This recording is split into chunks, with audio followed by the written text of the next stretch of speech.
Fala galera, beleza? Aqui é o professor Leonardo Nascimento e esse é meu canal do YouTube.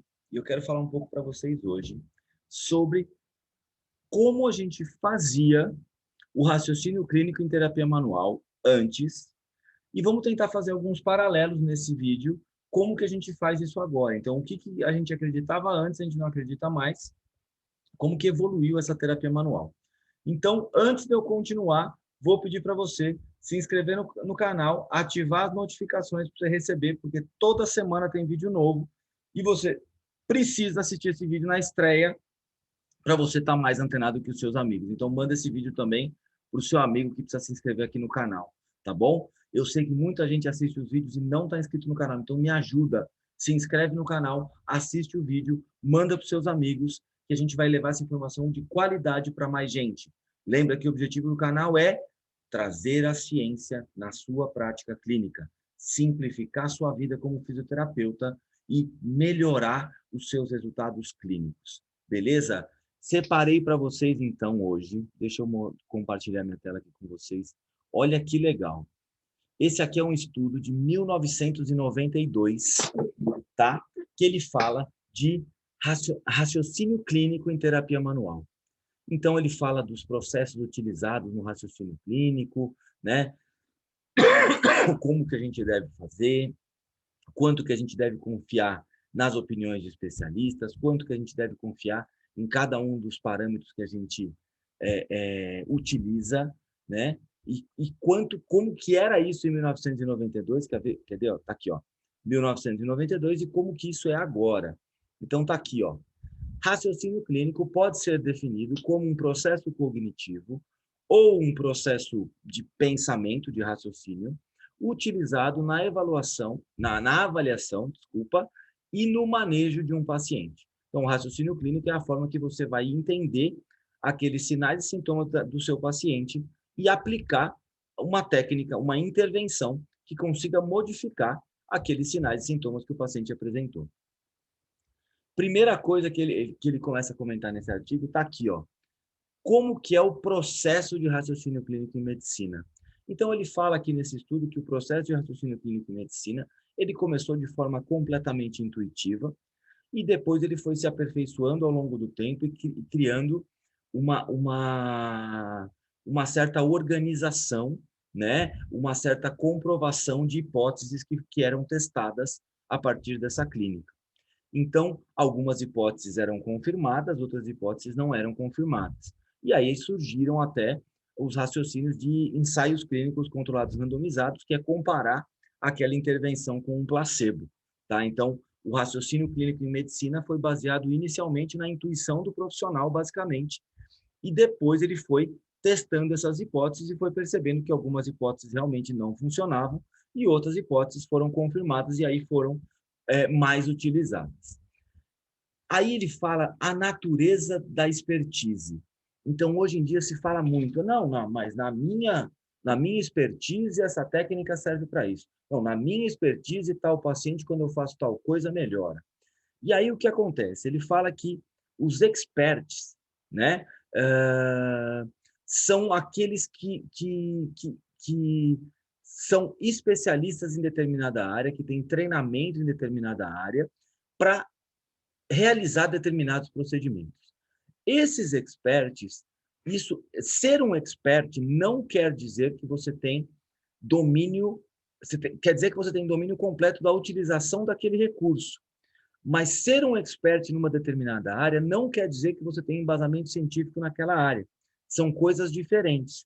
Por exemplo, eu conheço muitos cursos de terapia manual, muitas pós-graduações de terapia manual, que não são baseados em evidência, que fazem qualquer coisa menos ser baseado em evidência. Então, isso, ser um especialista em alguma coisa, não quer dizer que você está baseado em evidência para executar aquela intervenção, aquele procedimento. E ele fala isso já em 1992, né, de uma forma muito sutil, porque o movimento da prática baseada em evidência não estava tão pesado, mas hoje a gente já pode afirmar, não adianta nada você ser um expert em terapia manual se você acha que você vai manipular e colocar alguma coisa no lugar. Não adianta nada você ser um expert em terapia manual se você acredita na tal das torções de saco. Não adianta nada você ser um especialista em terapia manual, um expert em terapia manual, se você acha que você vai modificar uma escoliose com uma manipulação. Tá? Não adianta nada você ser um especialista em terapia manual se você utilizar conceitos completamente errados e que não foram validados ao longo do tempo com a ciência. E aí ele tem aqui uma parte que eu separei que é muito interessante. Como é que é o raciocínio clínico em fisioterapia? Então, o fisioterapeuta, a gente vem de uma formação que os médicos ensinaram a gente na fisioterapia. Então, os primeiros fisioterapeutas foram formados com os médicos ensinando os procedimentos fisioterapêuticos. Então, a gente não está muito longe dessa história do raciocínio clínico em medicina, mas a gente precisa entender que nós somos fisioterapeutas e os nossos parâmetros de avaliação são diferentes. Os médicos avaliam basicamente pensando na nosologia, porque para um médico, lombalgia é diagnóstico. Para um fisioterapeuta, uma lombalgia tem 1 milhão de causas funcionais. Então, pode ser uma lombalgia por um simples trigger point, pode ser uma lombalgia por uma alteração articular, pode ser uma lombalgia por algum tipo de alteração visceral, que precisa ser feito um diagnóstico diferencial. Então, o que a gente precisa entender? Que esse raciocínio clínico nosso, antigamente, era baseado no raciocínio médico, e hoje ele já é baseado num raciocínio muito mais funcional. A gente trabalha com o fisioterapeuta hoje com dor e com incapacidade. Para trabalhar com dor, eu tenho que entender os mecanismos de dor. Para trabalhar com incapacidade, eu tenho que avaliar a capacidade do meu paciente e ver o que ele não está conseguindo fazer a partir daquele quadro de dor que ele apresenta. E aí, olha aqui que interessante, ó. Esse é um quadro, né, um flowchart que mostra o raciocínio clínico, o modelo de raciocínio clínico na fisioterapia. Então, ele fala assim, a gente tem uma informação, uma percepção, uma interpretação disso, que vai gerar um conceito inicial, que vai gerar hipóteses múltiplas. Essas hipóteses vão ter vão ter um envolvimento, né, que vão ser testadas num exame clínico. E aí esses exames clínicos vão gerar um diagnóstico e um manejo específico para justificar uma intervenção fisioterapêutica. E isso vai ser constantemente reavaliado na evolução do nosso paciente. Então, esse flowchart é basicamente o que a gente faz. Agora, o problema são as comunicações que ele coloca por fora desse flowchart aqui. Então, se a sua hipótese não é comprovada, por exemplo, se a sua intervenção não gera a alteração que você deveria, você tem que voltar nas suas hipóteses, porque a sua intervenção não está condizendo com a sua hipótese. Então, sempre que você não consegue fazer a sua intervenção funcionar da forma que você deveria, pensando na queixa principal do paciente, a brincadeira é, volte algumas casas e pense na hipótese diagnóstica. Talvez é aí que você tenha errado. Então, aqui é muito interessante porque ele mostra isso para a gente que, assim, olha, se a sua intervenção não deu o resultado na dor que você queria, será que é realmente a dor? É aquela intervenção que vai tratar no seu paciente? Ou tem algum outro mecanismo que está produzindo a dor? E aí, ele fala o seguinte, ó. Aqui, ó. Os fatores que vão influenciar o raciocínio clínico. Então, a gente tem o conhecimento de base do profissional, as habilidades cognitivas desse profissional e as habilidades metacognitivas desse profissional.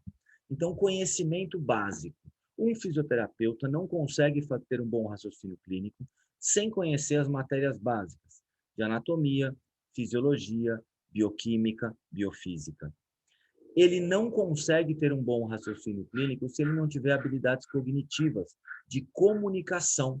Se ele não conseguir se comunicar bem com esse paciente, ele não vai conseguir estabelecer uma boa relação.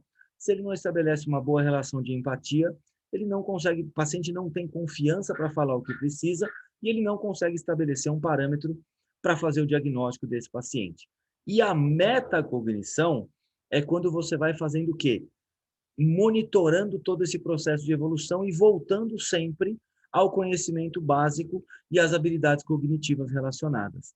Então, por exemplo, você com esses 3 pilares, você consegue ter um bom raciocínio clínico. E ele fala de erros no raciocínio clínico, por exemplo, ele fala de um erro que é o excesso de confiança. Então, um dos erros é, você tem um excesso de confiança no que você estudou e você acha que todos os pacientes vão resolver com aquilo. Então, você sabe utilizar um recurso X e todos os pacientes vão ter que passar por aquele recurso X, que é o que você sabe usar, e você acha que aquele recurso funciona em todas as situações. E aí ele fala o seguinte: as inferências pragmáticas. Fazer suposições, né, é um erro de raciocínio clínico. Você não pode supor, você tem que testar. Então, você tem que parar de supor que tem alguma coisa e começar a testar realmente o que você colocou de hipótese. Se você começar a supor, por exemplo, aqui ele fala de um caso, um paciente com uma dor na fossa supraespinal, muitas vezes é descrito como dor no meu ombro, mas isso pode ser representado, por exemplo, por uma tendinite do supraespinhoso, por uma bursite, por uma tendinite da cabeça longa do bíceps. Eu preciso fazer o quê? Testes provocativos para diferenciar os três. Agora, se eu partir do princípio que a dor na parte superior do ombro é sempre uma tendinite do supra, eu não tenho um bom exame clínico, eu não tenho um bom exame. E se eu não tenho um bom exame físico desse paciente, eu não uso o teste provocativo. E se eu não uso o teste provocativo no meu paciente, eu estou tratando por tentativa e erro. Então, eu entro naquele flowchart voltando, porque a minha intervenção não deu o resultado que eu esperava. Um outro ponto, você considera poucas hipóteses. Então, isso é uma coisa que eu sempre falo para os meus alunos. Quando você tem um paciente na sua frente, pense em todas as hipóteses. Ele pode ter tudo, como ele pode não ter nada. Se você pensar que ele não tem nada, a chance de você errar é muito maior. Se você pensar que ele tem tudo e vir excluindo as hipóteses, a chance de você acertar é muito maior. Então, sempre pense que seu paciente tem tudo. Outra coisa, a gente tem uma falha na coleta de informações. Então, a gente não sabe fazer as perguntas corretas para o nosso paciente para ter as informações necessárias para a elaboração do nosso diagnóstico. Então, eu não consigo perguntar para o meu paciente, por exemplo, sobre a vida sexual. E uma paciente com dor pélvica crônica, eu preciso saber da vida sexual dela, porque ela pode ter uma dor que piora no período menstrual, que piora durante a relação sexual, e tudo isso, para mim, é parâmetro para saber qual é a intervenção que eu vou utilizar. Então, você não consegue coletar informações suficientes do seu paciente. Você não tem habilidade para isso. Outro ponto, viés de confirmação. É aquela história que eu falei para vocês. Então, você atendeu um dia um paciente que tinha uma dor anterior do joelho, você manipulou a sacroiliaca desse paciente, e depois que você manipulou a sacroiliaca desse paciente, ele melhorou do joelho. Só que quando você manipulou a sacroiliaca desse paciente, ele melhorou do joelho, por quê? Porque estava no curso natural da doença, ele estava próximo da melhora espontânea. E não porque você manipulou a sacroiliaca. Aí você atende um outro paciente com dor anterior no joelho e realiza o mesmo procedimento. E não tem a resposta que você gostaria que tivesse. Então, você está utilizando o seu viés de confirmação, mas você não testou as hipóteses, você não avaliou o seu paciente. Outro ponto importante, erros na detecção da covariância. Covariância, o que você faz? Você começa a julgar uma relação de dois fatores sem que esses fatores tenham uma relação entre eles. É aquela velha brincadeira que eu sempre falo para vocês. O dia que tem um ataque de tubarão, tem mais gente na praia, está mais calor, toma mais água de coco. Então, se eu não quiser que tenha um ataque de tubarão, eu vou proibir a venda de água de coco. O tubarão não te ataca por causa da água de coco, ele te ataca por causa da disponibilidade de você estar ali. E se tem mais gente na água, é mais fácil de encontrar alguém para atacar. Então, cuidado com isso. Cuidado com estabelecer correlações onde a gente não tem correlações fisiológicas de causa e consequência, tá? Aí a gente tem aqui confusão na relação de causalidade. É exatamente isso. Então, eu tenho uma confusão de relação de dois fatores, então eu acho que o meu paciente tem diabetes porque ele tem a sobrancelha branca. E, na verdade, não tem nenhuma relação a sobrancelha com a produção do diabetes. Então, eu vou querer pintar a sobrancelha dele para tratar o diabetes dele. Então, cuidado com as variáveis que você vai utilizar para fazer a correlação. A outra, confusão entre dedução e indução lógica. Então, você pode ter uma dedução de alguma coisa pensando em anatomia, fisiologia, em testes que deram positivo e fazer essa correlação, ou você pode fazer uma indução que não tem embasamento nenhum, que não tenha lógica nenhuma. Então, é a história do diabético que eu falei para vocês. Então, cuidado nessa relação de dedução e indução quando você está avaliando o seu paciente. E aí, o último fator que ele fala, que é a conversão. É dedutível um erro de raciocínio clínico para reverter uma categorização anterior. Então, você acha que o seu paciente tem um problema de dor lombar por causa de uma alteração sacroiliaca. Só que aí você trata essa sacroiliaca e esse paciente não melhora da dor lombar. O que quer dizer? Você correlacionou algumas coisas, você converteu uma informação de um teste sacroiliaco positivo numa causalidade dessa dor desse paciente, e isso não tinha nenhuma relação significativa. Volte algumas casas e perceba que você errou na produção do seu diagnóstico, tá? Então, vejam que interessante como em 1992 esse autor começou a falar de raciocínio clínico diagnóstico e muitas das coisas que ele falou de raciocínio diagnóstico, a gente tem que pensar até hoje. Então, a pergunta que eu faço para você agora é: como é que está o seu raciocínio clínico? Pensando nessas possibilidades que eu falei para vocês. Como é que está o seu raciocínio clínico para utilizar uma técnica de terapia manual? Pensando nisso que eu falei para vocês. Beleza?